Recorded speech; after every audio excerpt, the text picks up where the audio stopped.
Bonjour à tous, c'est Caroline, je suis partenaire Flotem. Aujourd'hui, le tuto va être sur le sujet des dark websites. Alors, en français, ça va être plutôt de créer un site avec un fond de couleur foncé ou noir. On voit beaucoup cette tendance dans la photographie mariage et dans la photographie dite moody. Moi, j'ai choisi pour ce tuto de ne pas utiliser des photos de mariage. Je vous montrerai de très beaux exemples qui existent déjà, qui peuvent vous servir d'inspiration. Mais pour ce tuto, je vais utiliser les photos de mon ami photographe portraitiste Sylvain Marchand, avec qui j'ai collaboré pour la création et le design de son site. Et on va voir comment, justement, on peut utiliser une palette de couleurs.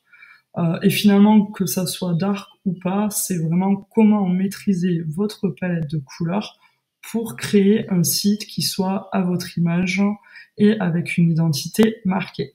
Donc allez, c'est parti.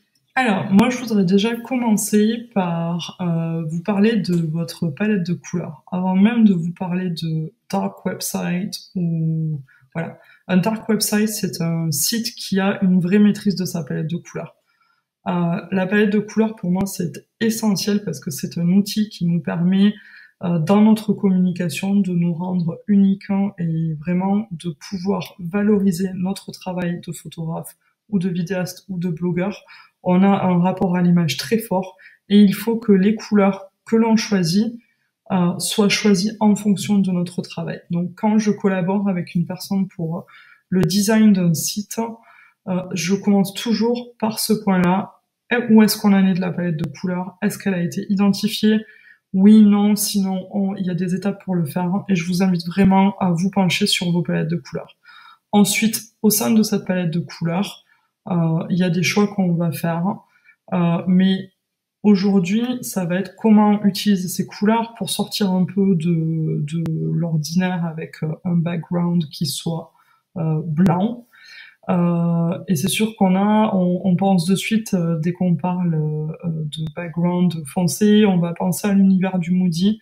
Je voudrais casser cette image de suite et c'est aussi pour ça que j'ai fait le choix d'utiliser des photos de portrait et non pas que de mariage, parce que finalement, on peut aussi créer un site coloré qui ne soit pas du dark website, mais qui soit un site coloré et qui s'applique à quelqu'un qui fasse oui du moody ou du fine art ou du reportage ou du documentaire ou un blog de voyage.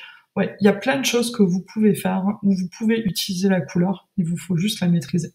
Donc moi, ce que je vous invite à venir travailler, ça va se trouver ici dans Flotem, style, et ça va se trouver ici après dans couleur. Et vous remplissez, avant même de commencer le travail de votre site, vous venez remplir tout ça ici. Ok, donc nous voici ici, je viens de télécharger mon nouveau thème. Et donc, on est sur la partie, comme je vous l'ai dit, Flotem Style Kit. Et donc, on est ici dans le couleur. Et on voit les couleurs qui sont prédéfinies par le thème lorsque vous l'achetez. C'est à vous de venir faire le travail qui est ici. Et donc, tout est très bien expliqué par Flotem. Il n'y a plus qu'à. Alors, je vais utiliser la palette de couleurs de Sylvain et je vais construire un dark website pour lui. Donc voilà, c'est chose faite, je viens de remplir mes thèmes 1 et 2.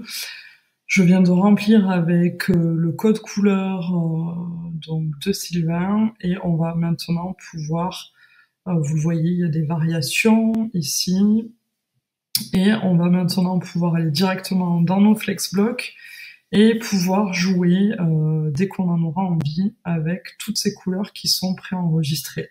Donc il n'y a plus qu'à. Ok, donc j'ai choisi dans les templates de travailler avec Elise. Elise est particulièrement présentée comme un site très light, très sophistiqué, très doux. Je trouvais ça intéressant justement de partir de ce thème-là pour en faire quelque chose de plus dark. Donc c'est parti, Apply Template. Et alors, je ne touche pas au slideshow parce que ça ne va pas aider ce tuto. Donc je vais venir construire ma page, admettons qu'on ait déjà rempli notre tuto, notre slideshow. Je vais venir, voilà, ici, remplir le deuxième bloc de cette page d'accueil et je vais venir de suite choisir, voilà, les couleurs de Sylvain qui sont ici en dessous. Et voilà, je prends sa couleur,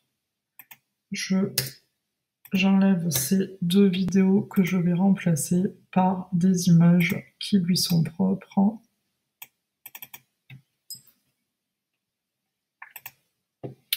Avec quelque chose d'assez voilà, marqué de suite dans l'univers du portrait. Je duplique, je viens placer ici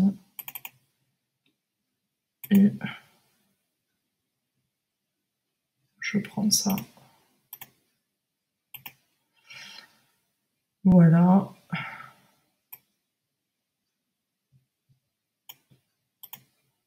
J'agrandis un peu.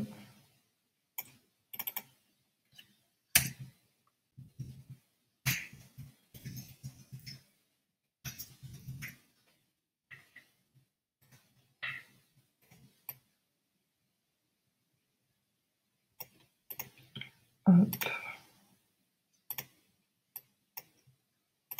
Ici, je mets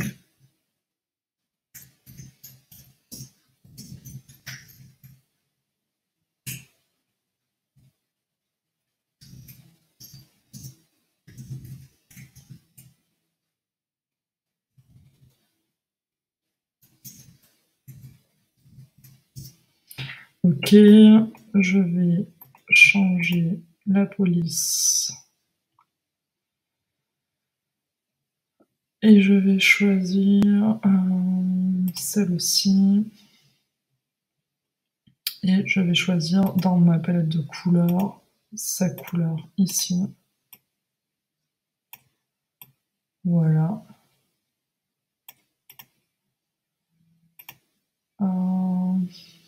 Ça, je l'enlève.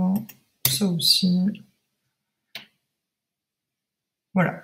Donc là, j'ai déjà un bloc et je vais continuer de construire toute ma page d'accueil comme ceci. Alors, on est ici sur un exemple type de page d'accueil que j'ai créé donc en utilisant le code couleur de la palette de Sylvain pour voilà, montrer son travail sur la photographie portrait. Donc, j'ai choisi de travailler avec le background vert, avec une police noire et des titres beige. Il faut savoir que la recommandation serait de travailler entre 5 et 6 couleurs sur vos sites et sur vos palettes, pas plus. Et cela inclut automatiquement le noir et le blanc, si ce n'est au moins que pour le texte. Donc pour Sylvain, on retrouve du noir, du blanc, son vert foncé, un beige sable qui correspond énormément à sa palette de couleurs de colorimétrie dans son post-traitement. On le retrouve ici, voilà, sur ces teintes de peau ici. Donc il y a eu un très gros travail de fait par la graphiste à qui il a fait appel. Un rose pâle que j'utilise très peu puisqu'on est sur un univers masculin, mais ça permet de valoriser justement la couleur foncée. Donc n'hésitez pas quand vous utilisez des arrière-plans très foncés, il vous faut apporter un peu de couleur légère, hein, parce que sinon ça va être foncé sur foncé, ça ne marche pas. Donc voilà, j'ai joué sur des titres en noir, sur une police plus claire, hein. Donc voilà ce que ça peut donner pour créer une ambiance qui est vraiment unique. On est donc ici sur le vrai site de Sylvain et je vais vous montrer comment on peut aussi jouer avec notre palette de couleurs et notamment des éléments foncés pour créer un dark website. Alors, On a fait le choix pour le site de Sylvain de garder un côté minimaliste qui lui correspond beaucoup et donc de rester sur un fond clair, blanc. Et on a fait le choix d'utiliser la couleur plus foncée dans le choix du portfolio et dans l'apport d'éléments de design, d'éléments graphiques colorés. Donc on va retrouver à travers tout son site, un peu comme un fil rouge, on va apporter ce côté dark, mais avec l'utilisation d'éléments. On arrive ensuite toujours en fin de page sur une couleur beaucoup plus claire, un peu plus chaude et qui appelle à l'action. Alors on repart ici par exemple sur sa page de Presta pour les portraits et donc on arrive de suite avec cette signature et ces éléments de design vert foncé qu'on va retrouver ici à nouveau. Encore un élément foncé, encore ici. On arrive sur la fin de la page, on passe sur des couleurs plus chaudes. Sur sa page à propos, c'est la même chose. On veut vraiment, il faut que ça devienne une signature dans votre choix de design pour garder un fil rouge. Comme ça, le lecteur qui découvre votre travail, il se dit oui, effectivement, il y a un vrai univers. Je découvre des choses nouvelles à chaque page, mais je me sens à la maison puisque on me donne des repères de lecture. Sur le blog, c'est pareil. Voilà. Et il réutilise ce blog aussi dans ses articles de blog. Et enfin, sur la page contact, pareil, choix très important des photos dans le portfolio. Et de nouveau, éléments de couleur foncée. Donc voilà. Vous l'avez vu, il y a plein de façons de jouer avec notre palette de couleurs. Moi, je vous invite à utiliser les outils qui sont à votre disposition. Montrez-vous créatif, soyez stratégique et surtout soyez cohérent dans votre design et puis surtout, amusez-vous.